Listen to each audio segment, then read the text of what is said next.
ಇವತ್ತು ಕಾನೂನಿನ ಒಂದು ಚೌಕಟ್ಟಿನಲ್ಲಿ ನಡೀತಾ ಇರ್ತಕ್ಕಂಥ ಒಂದು ಇವತ್ತೇನು ಇನ್ವೆಸ್ಟಿಗೇಷನ್ ಇದೆ ಅದು ಸರ್ಕಾರದಲ್ಲಿ ಯಾವುದೇ ಒಂದು ಕೂಡ ಹಸ್ತಕ್ಷೇಪ ಇಲ್ಲ.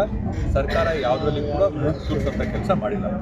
ಕಾನೂನೇನಿದೆ ಕಾನೂನು ತನ್ನ ಕೋರ್ಸ್ ಏನಿದೆ ಅದನ್ನ ಹಾಗೆ ಆಗುತ್ತೆ. ಆ ಒಂದು ನಿಟ್ಟಿನಲ್ಲಿ ಇವತ್ತು ಯಾರಾದರೂ ತಪ್ಪು ಮಾಹಿತಿಗಳು ಹೇಳಿದ್ರೆ, ಸುಳ್ಳು ಆದೇಶಗಳು ಕೊಟ್ಟಿದ್ರೆ, ಸುಳ್ಳಾದ ಸಾಕ್ಷಿಗಳನ್ನ ತೋರಿಸಿದ್ರೆ ಅವ್ರಿಗೂ ಕೂಡ ಸಜೆ ಆಗೋಂಥದ್ದಾಗಲಿ.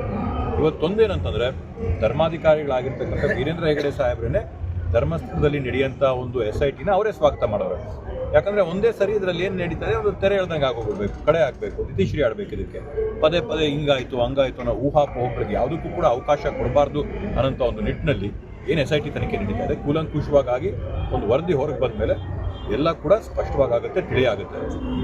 ಅದ್ರ ಜೊತೆಗೆ ಇವತ್ತು ಸಾಮಾನ್ಯವಾಗಿ ನಾವು ಯಾವಾಗಲೂ ಕೂಡ ಹೇಳ್ತೀವಿ ರಾಜಕಾರಣದಲ್ಲಿ ಧರ್ಮ ಇರಬೇಕು. ಅಂದರೆ ರಾಜಕಾರಣ ಮಾಡಿದಾಗ ಒಳ್ಳೆಯದೇನು, ಸತ್ಯ ಏನು, ಅಸತ್ಯ ಏನು, ನಿಜ ಏನು, ಸುಳ್ಳೇನು ಎಲ್ಲ ಇದರಲ್ಲಿ ಕೂಡ ರಾಜಕಾರಣದಲ್ಲಿ ಇರಬೇಕು. ಅದರಿಂದ ರಾಜಕಾರಣದಲ್ಲಿ ಧರ್ಮ ಇರಬೇಕು.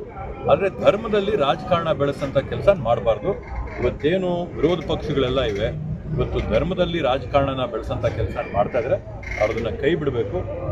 ಅಲ್ಲಿರ್ತಕ್ಕಂಥ ದೇವಾಲಯ, ಮಂಜುನಾಥನ ದೇವಾಲಯ ಏನು ಧರ್ಮಸ್ಥಳದಲ್ಲಿರ್ತಕ್ಕಂಥ ಶ್ರೀ ಕ್ಷೇತ್ರದಲ್ಲಿ ಅದು ಸಾವಿರಾರು ವರ್ಷದ ಇತಿಹಾಸ ಇರ್ತಕ್ಕಂಥದ್ದು.